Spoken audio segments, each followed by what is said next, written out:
Hello, my Bill 5000 Nation. How is everyone doing today? Hopefully, everyone's having a great day. If not, I hope it gets better from here. Alright, we are back with another Mr. Ballin video. This one is the Texas Cat Lady's House of Horrors. Cat Ladies. That's scary. Okay, alright, let's get into it. Go ahead, turn on my sound low, put on something comfy, cup, something special. Let's get spooky. Today, we're going to look at 3 places you can't go and people who went there anyways. But before we get into today's stories, if you're a fan of the strange, dark, and mysterious delivered Go ahead and say, I love the 3 stories. I really do. in story format, then you've come to the right place because that's all we do, and we upload once or twice a week. So if that's of interest to you, please log on to the Like Button's Netflix account and fast forward all of their continue watching shows approximately 2 or 3 minutes. Also, please subscribe to our channel and turn on all notifications so you don't miss any of our weekly uploads. All right, let's get into today's stories.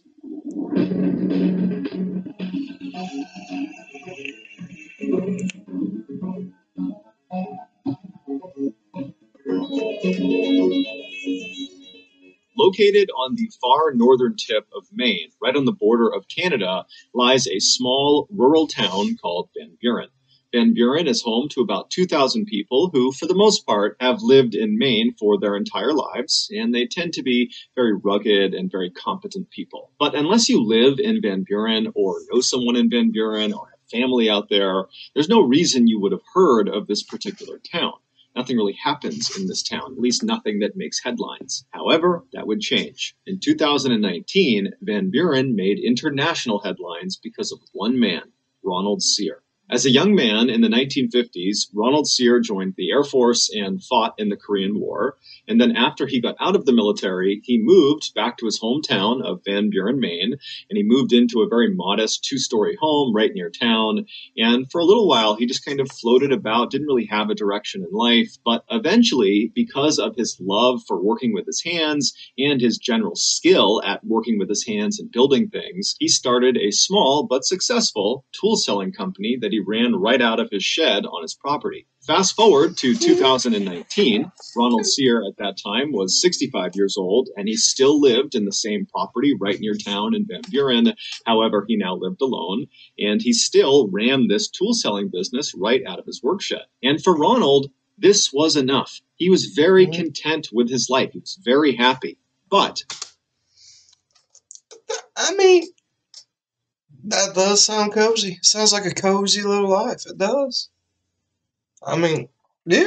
that year, he would face a crisis. One bright, sunny morning in the summer of that year, Ronald left his house and walked over to his shed. He went inside, and right away he noticed something. Ronald kept all these bins inside of his shed that were full of all of the different tools that he would sell. And because he was in there all the time, either literally selling tools or tinkering with whatever it was he was building himself, he was very aware of how full each of these bins were. And anytime they got low, he would order more so he had enough supply to sell. And so he went into his shed this morning and he noticed right away that a couple of the bins appeared to be a little bit lower than he remembered. And right away, Ronald is thinking, did I forget to order supplies to fill these bins up? Did I just forget to do that? But he's thinking to himself, I am meticulous in making sure my inventory is full at all times. I've been doing this for decades, and so it can't be me. Maybe I took the tools and I brought them into my house and I've left them in there, or maybe they're in my truck. And so Ronald, believing there's a totally logical explanation for this, would leave his shed and he would search his property, but he can't find these tools anywhere. And so he began calling his family and his friends to see if, maybe they had come by and borrowed some of these tools, or maybe they knew what had happened to them. But everyone he spoke to said, no, I have no idea. And so by that afternoon, Ronald had found himself back inside of his work shed looking around, thinking to himself, have I been robbed? It was the only logical thing he could think of that would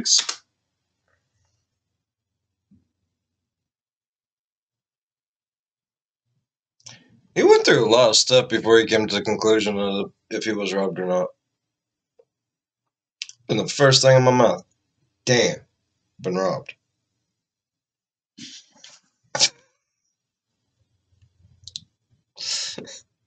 And I like it probably would have been one of the other scenarios. It was probably like my dad borrowing something. Explain this loss. And so Ronald drove to the police station and he spoke to police and he explained what happened. But unfortunately, the police's reaction to what he was telling them was not exactly what he wanted. They basically assumed that, he just had miscounted, that in reality, the tools were either still in the shed and he just forgot how many were supposed to be in there, or he had just kind of lost them on his property somewhere, that they were bound to. Basically, you're old. We're going to not care. Yeah. You're old, you're senile, you're losing your mind. Guarantee you that was the thoughts going through their heads. Turn up. And so the police told him, look, Ronald, go back and search your property. I'm sure they're there. And if you get some proof that someone actually stole from you, then come back to us. And so Ronald was really annoyed by this. He wanted them to take this seriously, but he could tell they just were not going to. And so Ronald drove back to his house. He went inside, he hopped on his computer, and he began researching what other homeowners did to protect themselves from things like theft. And one of the things he came across was setting up tripwires all around the perimeter of your property. Basically, you take these thin wires and you stretch them out very tight, very low to the ground, and you anchor them on each side, and then on the wire itself, you hang little bells. And so in theory, if an intruder were to walk onto your property, they would most likely not see the tripwires on the ground and they would kick them, and that would cause the bells to ring, thereby alerting the homeowner of their presence. Ronald loved this idea, so he went out and he set up tripwires all around his property. But over the next several days, after these wires were stood up, none of the wires made any sound, and still more tools continued to go missing. This was also in spite of the fact that his shed was locked at night. And so Ronald's thinking to himself, whoever's doing this, maybe it's a raccoon. They like shiny things, don't they? It's a raccoon. It's clearly watching me and kind of monitoring what I'm doing. They must be aware of the tripwires, and they must be sneaking into the shed, at some time that I have the doors unlocked. I mean, this is a professional thief. And so as Ronald is thinking about this master thief that is targeting him, he has this sudden fear that if he can't stop this person from breaking into his shed and taking his tools, how can he possibly protect himself against this person breaking into his home and stealing things from in there, which included all of his cash and many other valuables. And so Ronald became very fearful and decided the only thing he could do was really beef up his home security system. And so he hopped back online and he began Googling other ways to protect your property. And after discovering a number of really effective techniques, he got to work. He began building all these home defense systems and placing them all around his property. And after all of these kind of DIY security measures were put up, the theft of his tools stopped. And in Ronald's mind, that validated that his defense system had worked. He was effectively preventing theft. But this would not be the end of his troubles. Fast forward to Thanksgiving that year, so November 28th, and the Van Buren police got a very frantic phone call from Ronald. He was totally hysterical. He wasn't really making sense. And the police, they tried to understand what was going on, but all they could get from Ronald was that he was requesting police to come to his residence immediately. And so the police, they hang up and they're thinking, okay, we know Ronald was dealing with a potential thief. Maybe he literally caught the thief red-handed and he wants us to come and arrest this person. And who knows, maybe they're fighting at his residence right now. And so the police speed over to Ronald's house. They pull into his driveway. And at first glance, nothing looks out of the ordinary. Ronald's truck is in the driveway, and there's no obvious signs of a disturbance, but they notice the front door to Ronald's house is wide open. And so the police park their cars in Ronald's driveway, they get out and they run up onto the front porch, and they're standing in front of this open door, and they look down and they can see there's a very obvious blood trail starting from the front of Ronald's house, going straight back down a hallway that looped around to the left and out of sight. And so right away, the police are yelling into the house, Ronald, are you okay? What's going on? And somewhere deep inside of the house, they hear what sounds like Ronald make a kind of guttural sound. So immediately this tips the police that more than likely Ronald has been hurt, and he likely is the one who made this blood trail. And so the police draw their guns and they go inside of Ronald's house, not really sure what they're going to find. They don't know if there's some intruder or attacker or someone in here that's harmed Ronald, but they make their way down this hall following the blood trail. They turn the corner, and then sitting at the end of the blood trail is Ronald. He's sitting down with his back to some cabinets in the kitchen, and he's clutching his midsection. He is covered in blood. He's completely pale. And so right away, the officers call in backup, but then as a security measure, they search the rest of the first floor to make sure there is no other person here. There was no one on the first floor. They went to the second floor. They peeked around up there. They didn't see anyone. So they rushed back down to Ronald. Did he get got by one of his own booby traps?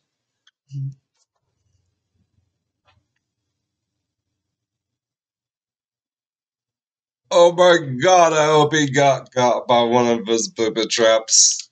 The boobies trap got you. He's still just sitting there, and they begin administering first aid, and they're trying to get him to explain what happened. How did you get hurt? But Ronald is clearly in shock. He's kind of in a daze. He's not making sense. And then by the time the paramedics showed up, just a couple of minutes later, Ronald had slipped into unconsciousness. When Ronald was wheeled out of the house, the responding officers and the backup officers, who by now had arrived, decided to search the rest of Ronald's house to see if there was some clue as to what had happened. And so they began searching in the kitchen, looking around, but there wasn't anything that stood out to them. And then they began walking around towards the living room. And when they got into the living room, one of the officers suddenly screamed to everyone inside to stop where they were, stop moving. It would turn out Ronald, as part of his very beefed up home security system, had installed various booby traps all around his property, including inside of his house. And some of these traps were gun booby traps. The officer that had yelled for everyone to stop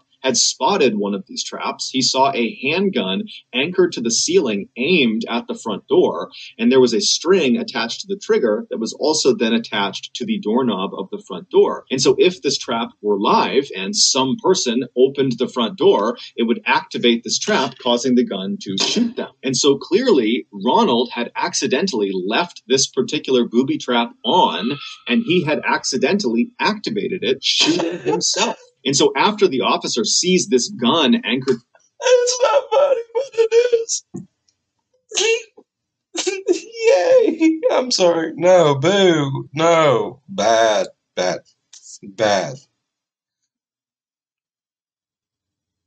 sorry. Yeah. He got by one of his own booby traps. Oh. See? Only spiders can live their life inside of a trap perfectly fine. We can't. It's impossible.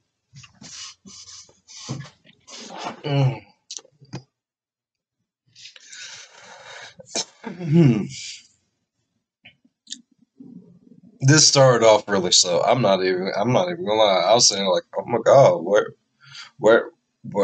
where's this going?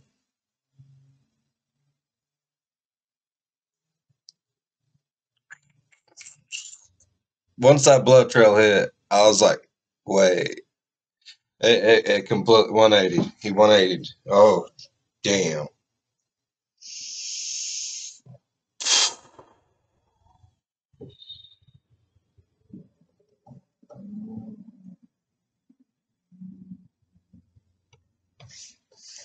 I'm sorry.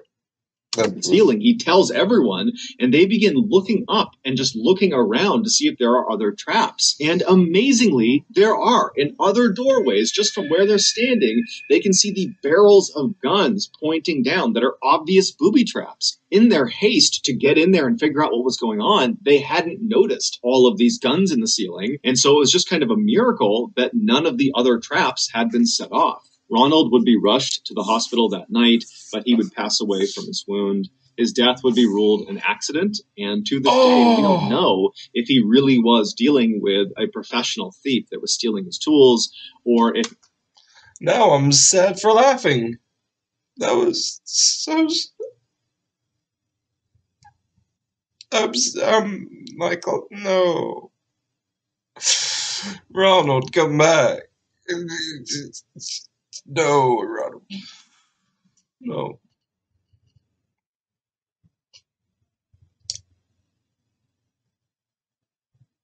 This is so funny, though. I'm sorry. It was just I'm a sorry. figment of his imagination. Maybe it wasn't a figment of it. Maybe it really was a raccoon. I mean, think about it. Nature's bandit. Mary Cerruti had a difficult childhood. Growing up in the 1950s and early 1960s in Houston, Texas, Mary's family barely had enough money to get by. And then by the time Mary was 21, both of her parents had passed away, leaving her with nothing. After their deaths, Mary kind of bounced around Houston, going from one low paying job to the next. And then eventually she met a man that she fell madly in love with, and they got married. But unfortunately, that marriage would end in divorce. After Mary got over that heartbreak, It's like, yeah, no. Lost her, no. Yay. Divorce, no. This poor girl. The awkward laughing has already started. Thanks a lot, Ronald. she would meet another man who she would also fall in love with, and they would get married too. But like her first marriage, this one also ended in divorce. At this point, Mary was so devastated Straight into pooper. Right in the pooper. by yet another heartbreak that she just kind of accepted that she was not going to get married again. She was not going to have a family of her own. But she didn't let this get her down. Instead, she kind of embraced her life as a loner. Fast forward to 2015, and Mary was 61 years old, and she was still living alone. She lived in a small home in a Houston neighborhood. This neighborhood, over the last several decades, had really begun to grow. Lots of new apartment complexes were being built all the time, and in fact, one of the apartment developers had approached Mary and offered to buy her house so they could build over her land, but she had refused because she loved her house. She did not want to sell it. It didn't matter what they offered her. And so she was the only house. Whoa, whoa, whoa.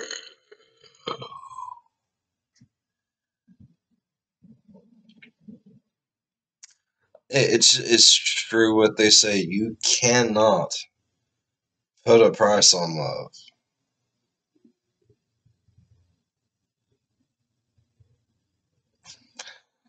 But I mean, what is she absolutely in love with this place, or is it kind of like a puppy love? I'm sorry, this was a cartoon. My eyeballs would have turned into dollar signs and painfully popped out of my head.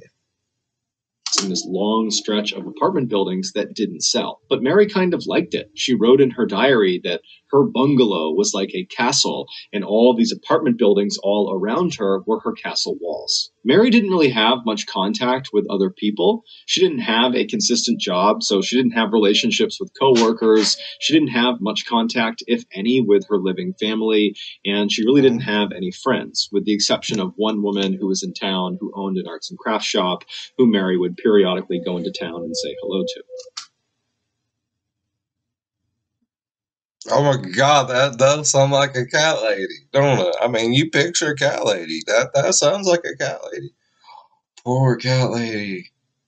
Oh, poor cats. But despite all that, Mary was not lonely. She had lots and lots of cats, and she loved cats. Anytime she saw a stray cat out in the neighborhood, Mary would get the cat food. Do you want to come home with mommy? I fed you tuna. Food and water, and then eventually would try to coax the cat to come into her house, and then when it did, she would win the cat's trust, and then I'm sorry, it's just the way he's describing it. This poor lady, she'd just see a random cat out in the neighborhood, start stalking it, luring it back to her place with, talk of treats and grandeur. Finally gets it in there, shuts the door behind it, gives it Stockholm Syndrome.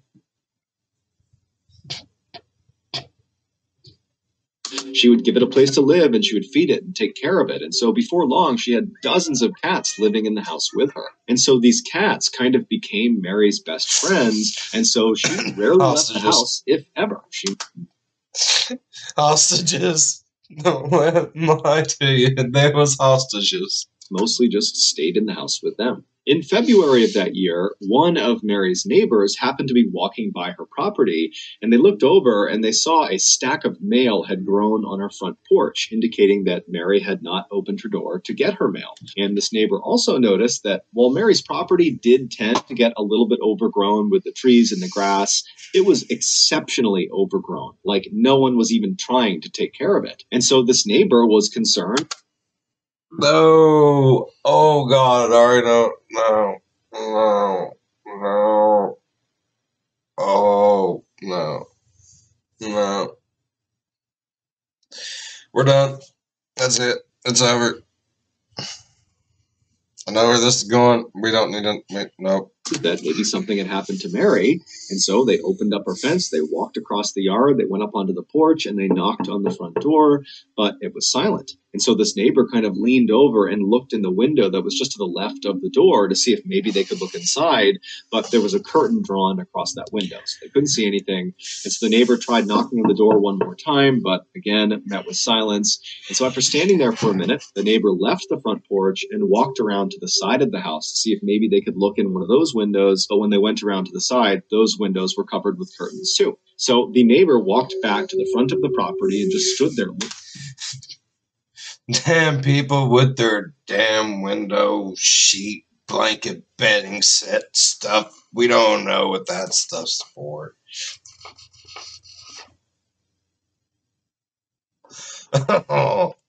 Like, okay, in my kitchen, I don't have blinds. I don't want blinds in my kitchen, but I do have curtains.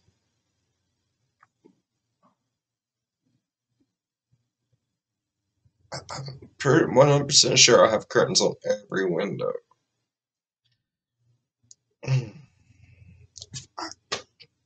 That's just most people. Sometimes, you just want to walk through your house bucket naked, and you don't want to have to paint your windows over just to do that. You just want to close the curtain. Yeah. Looking at the house, wondering what they should do, and something told them that something's off, something's wrong, someone needs to call the police for a welfare check. Do it.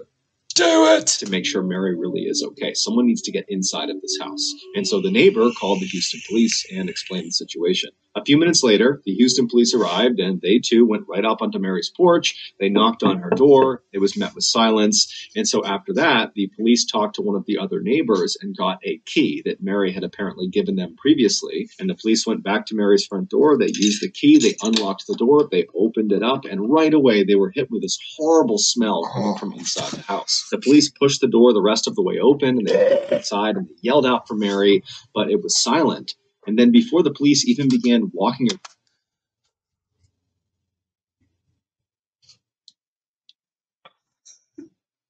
I'm sorry. My brain instantly went to Scout's Guide to the Zombie Apocalypse when they're in the neighbor lady's house with all the zombie cats. I don't know why. It did. I'm sorry. around looking for her, they looked off to their left and the right inside of the house, and they saw there were all these dead cats all over the ground. And so the Houston police didn't know what happened to Mary, but right away. Oh, this is different. This boo. It's the poopy. I thought the cats ate the lady. Did the lady eat the cats? The way they're thinking, okay, we've seen scenarios like this before where someone who lives alone that no one really checks on dies unexpectedly, and then when they pass away, all of their pets are trapped in the house, they're not getting fed, and so they pass away too. And so the police at this point are fully expecting to find Mary's dead body somewhere in the house. And so they begin walking through the house looking for it. But after searching the house top to bottom, they could not find Mary. And so the police leave Mary's house. And at this point, there are people outside gathered because they see the police cars. And so the police grabbed a couple of the neighbors and they asked them, do you know anything about this woman? Did she say anything about where she was going? Did you see her leave at any point? And the consensus amongst the neighbors they spoke to was that Mary basically kept to herself. She did not travel. She didn't go anywhere. She mostly just stayed in her house with her cats. And so it was very unlikely that she would have just abandoned the property and abandoned her cats because she loved them so much. And so the police at this point are thinking, okay, she's got to be in this house somewhere. And so the police called a few more officers to the property, and the group went back inside of Mary's house, and they really looked for Mary, thinking that, maybe she slipped into a closet and that's where she passed away, or, maybe she's just hidden somewhere in the house. And so they really kind of ripped the house apart looking for her. But again, there was just nothing.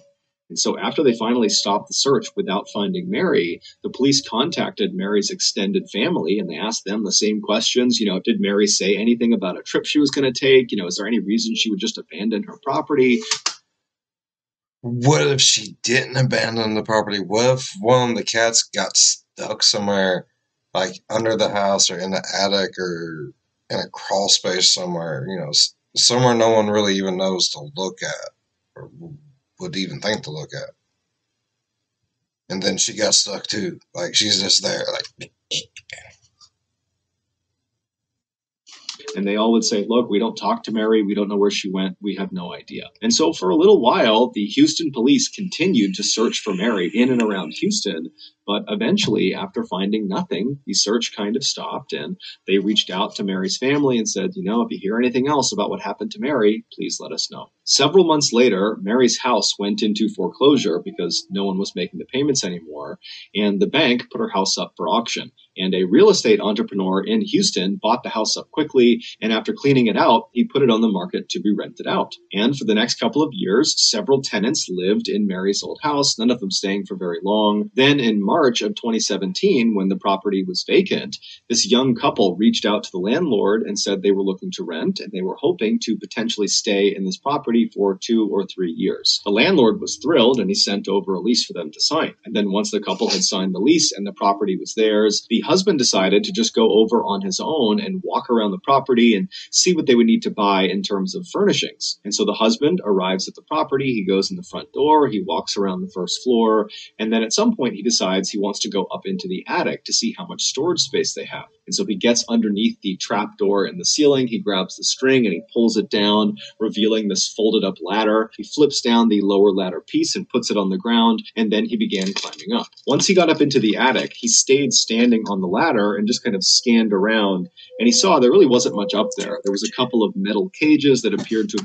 I'm 2 for 2! Yes! Yes! For pets or something, but it was very dirty and dark, and it appeared like no one had really come up here in a long time. And he kind of assumed that, the other tenants weren't using this as a storage space. And so the husband was about to go back down the ladder when he noticed off to the right side of the attic, kind of far away from the ladder, right where the roof begins to pitch down, he saw one of the floorboards was kind of popped up like it shouldn't be. And he stared at it, and he's looking around at the rest of the attic, and all of the floorboards were perfectly uniform, but that one was really jacked up. And so he was curious, and so he climbed up into the attic, and he kind of stooped down, and he walked over to this loose floorboard, and when he was standing over it, he could tell that this floorboard had kind of popped off of this hole in the ground, that the floorboard had been covering this hole, but the hole was dark. And so he pulled out his phone, and he turned on his flashlight, and he looked straight down, and he aimed the light into this hole. Now, this hole was basically just a gap between 2 of the walls on the first floor. And so he's shining his light down into this gap, and he sees at the bottom the remains of the woman the Houston police have been looking for the past 2 years. Mary Cerruti. While no one knows for sure exactly what happened to her, it's believed back in early 2015 when she went missing, she had gone up into the attic where perhaps her cats liked to sunbathe off to the side of the attic because there was a big window that looked into the attic. And so she went up there to maybe feed the cats or check on the cats that were up there. And when she walked over to that side of the attic where the window looked in, she stepped on that loose floorboard and it gave out from her weight and she kind of fell through through it like a trap door and fell down into that gap between the walls. It's unlikely she was hurt from this fall, but when she stood back up again in this kind of narrow space, she would have realized very quickly that there was nowhere for her to go. You can't go left, you can't go right, and you can't get back up into the attic. It was too far up for her to reach, and there was no way for her to kind of use the walls to climb back up because the space she would... And that was the moment she realized she fucked up. In was so narrow. I mean, she could barely move. She also didn't have a cell phone on her, so she couldn't call anyone. If she screamed out, no one would have heard her because she was behind several walls of insulation. And because no one ever checked on her, there was no one that was just going to find her trapped in the wall. She was totally on her own. And so trapped in this little space, Mary spent probably a couple of days screaming and trying to get her way out, but nothing worked. Then eventually she passed away. And then unfortunately, all of her cats did too. Her death was ruled an accident.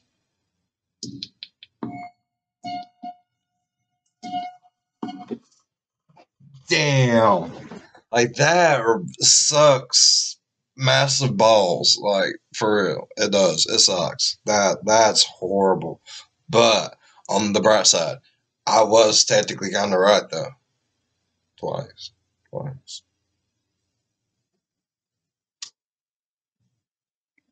Just saying. In the spring of 2017, Antonio Navarrete was on top of the world.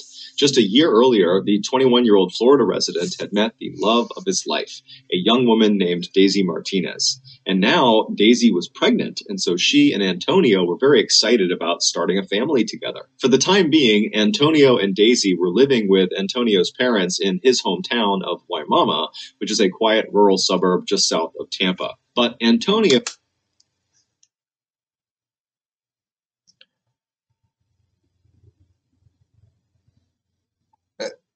Did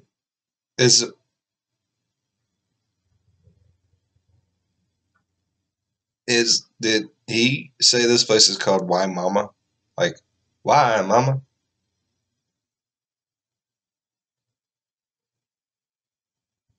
I like that.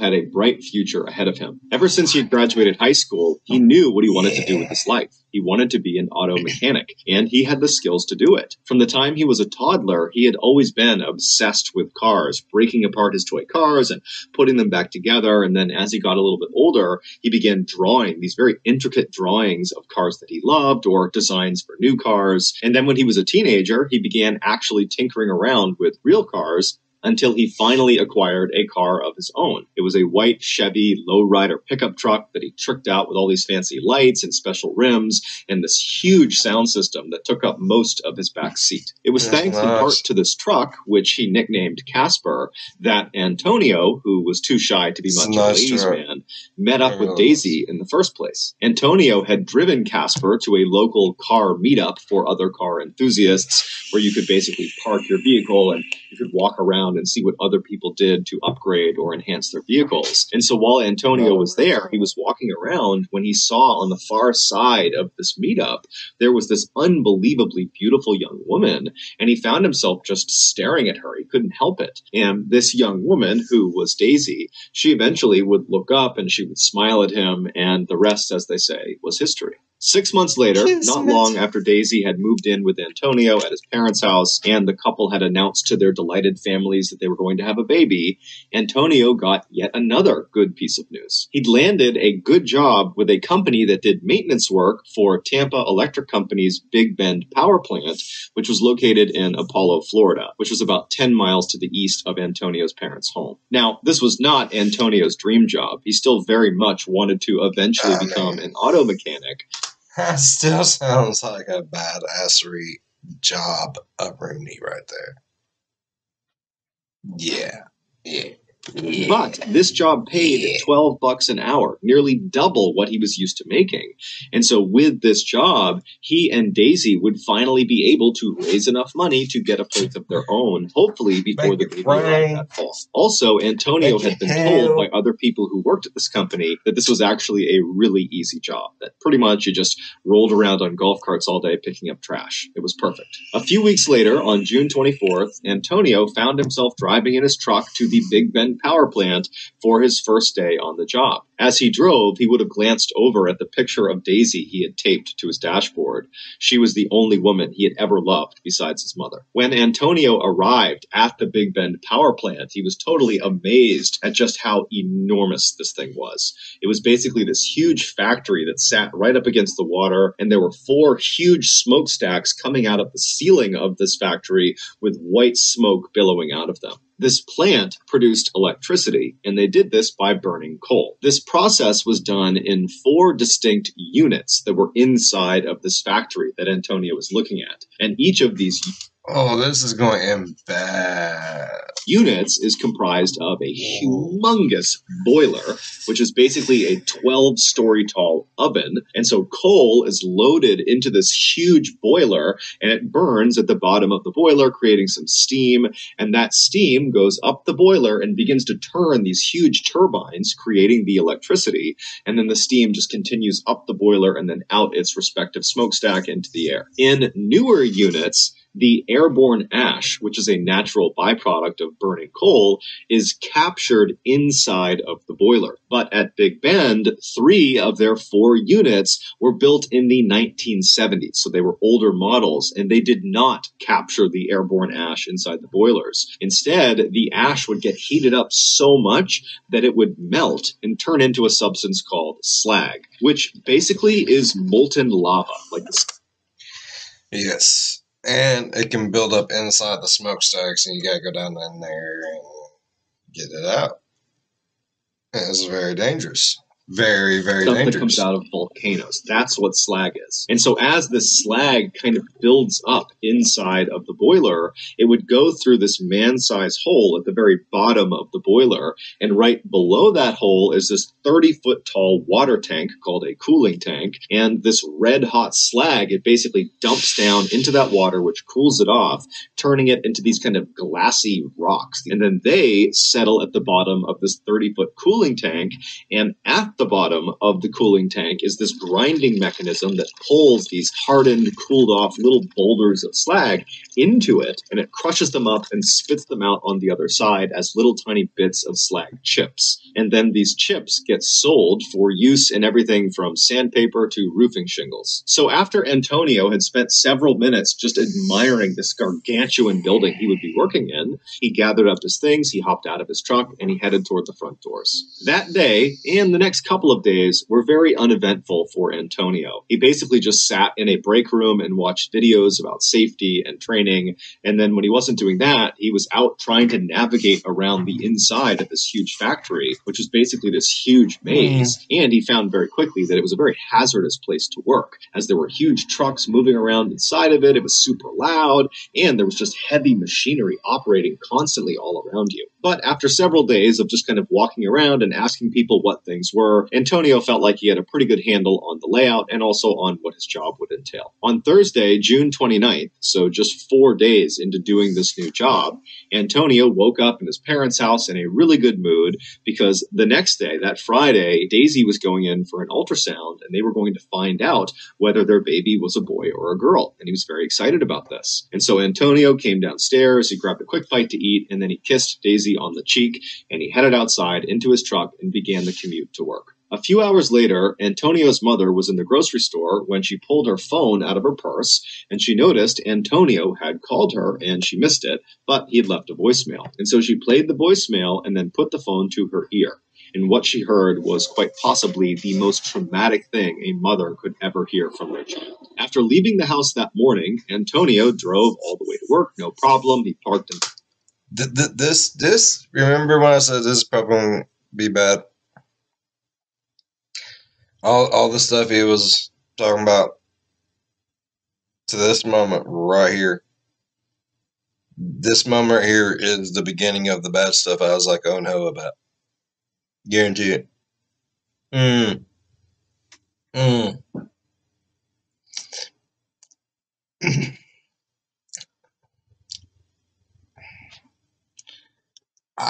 Okay, I just have a feeling that this poor dude got grounded up.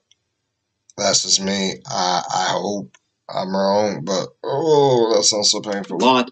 He went inside the building, and initially the day was like any other day. He just kind of drove around the facility and picked up trash, and that was it. But just a couple of hours into his shift, two fairly significant issues arose simultaneously inside of Unit 2. In the boiler, the slag that was building up had somehow created a sort of plug over that man-sized hole where the slag was supposed to dump into the water chamber. And so as more and more slag was being created as the ash melted, it wasn't draining into that chamber. And so all of this slag was just building up on top of itself inside of the boiler. And then in the water chamber, completely unconnected from the issue in the boiler, the slag that had fallen into the water chamber, that had cooled and settled at the bottom, it had landed in such a way that it actually blocked the grinding mechanism. And so none of the cooled slag boulders and rocks were being ground up and expelled out the other side. And so they needed to fix these two issues quickly, otherwise Unit 2 would become basically ineffective. Now, the safe way to fix these two blockages would be to start... I take it we didn't do the safe way.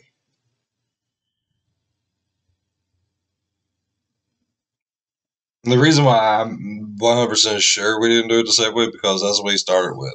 Like, if they did the safe way, it'd be like, a really stupid way would have been blah, blah, blah. But they did the safe way. Happy ending. By turning off Unit 2's boiler. And then once it was off, you could drop dynamite into the boiler itself and break up the blockage over the man-sized hole, and you could send a team into the water chamber after you drained it to chip away and move the blockage over the grinding mechanism. However, turning a boiler off at a power plant is extremely expensive. And so the Tampa Electric Company decided, you know what? Let's just have them fix these blockages without turning the boiler off. And so at 4 in the afternoon, a senior... Oh my God.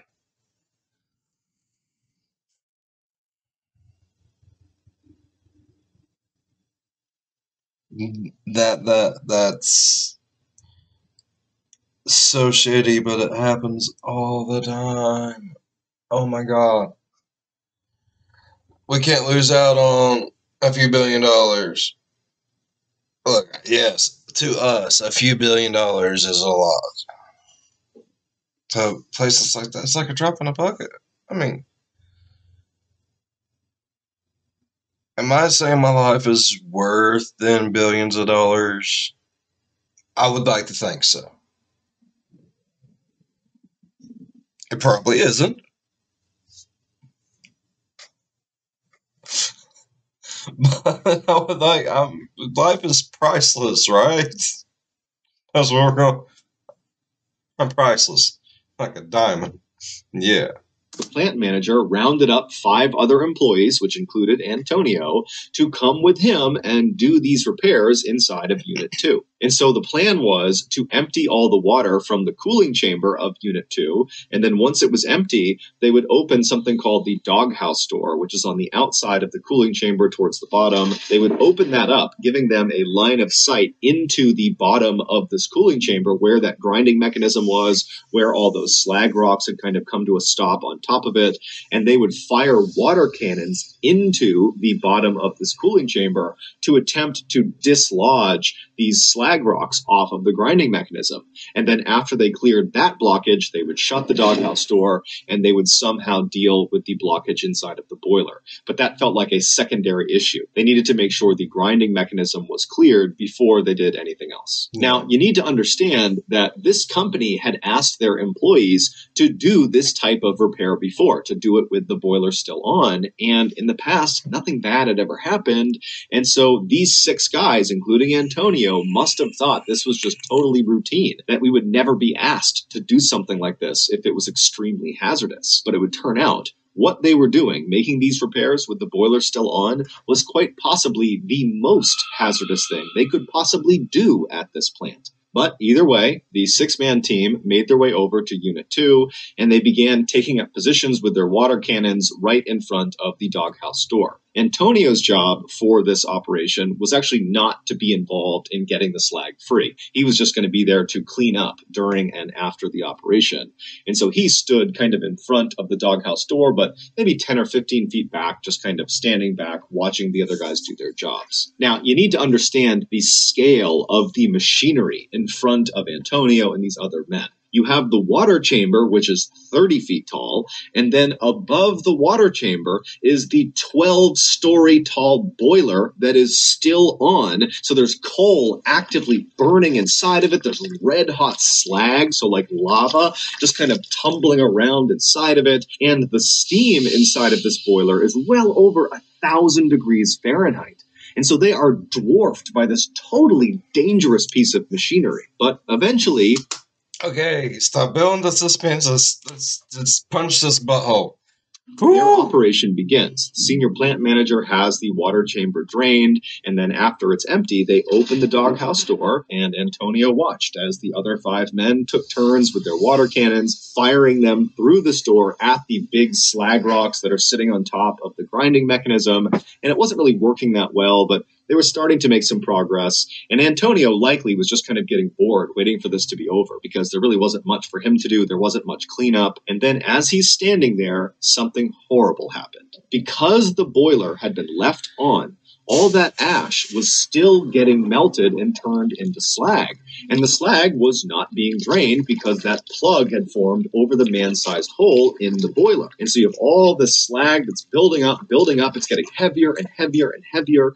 And about 20 minutes into their cleanup operation, the weight of all that slag broke through that plug, immediately creating an opening for all this red-hot slag, this lava came tumbling down. It rebounded on the back end of the empty water tank and shot out of the doghouse door like a tidal wave of hellfire. And in seconds, thousands of gallons of this lava-like substance was all over all 6 men. It was like a wave going over them. And then after the slag hits the ground, they were all standing in 6 inches of basically lava that stretched in 40 feet in any direction. Now, unlike trying to run in, let's say, mud or deep water where you're just kind of moving slowly, every step you take in this slag, basically your foot melts into the slag. So with every step, your shoe melts, then your skin melts, then your bones melt into this substance. And so all these men, after immediately being hit with this stuff and catching on fire, literally,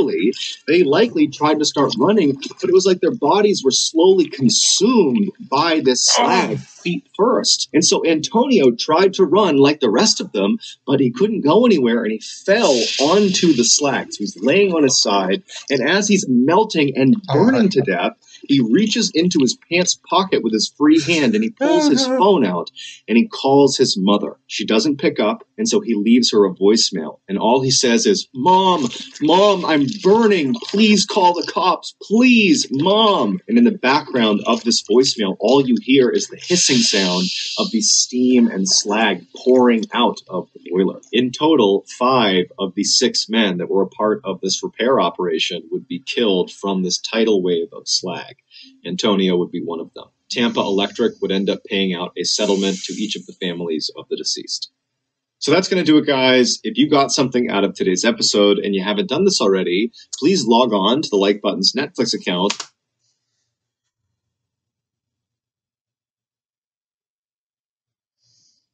No, my money's gonna bring back those lives, though.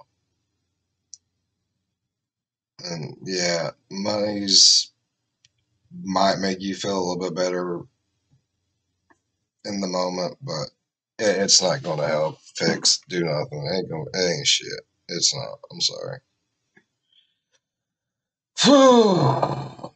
Okay, I'm gonna go ahead and say each one of those stories start off slow as shit. They did. But damn. And 2 out of 3, 2 out of 3, 2 out of 3. Not bad. Didn't get grounded. I think I would have preferred him to get grounded. This way, just that sounded fucking awful. God, fuck. All right. hope you all enjoyed today's video. And if you did, please leave a thumbs up. They really do help. And thank you, everyone who has been hitting the thumbs up. I really do appreciate it. Love all the comments. Keep them coming. And yeah, if you're a fan of the scary, spooky, strange, or deranged, think about subscribing. Join the Bill 5000 Nation. All right. I'm out for y'all. Ooh, those ones. Oh, that last one. Yep, it got me. I'm out. Deuces.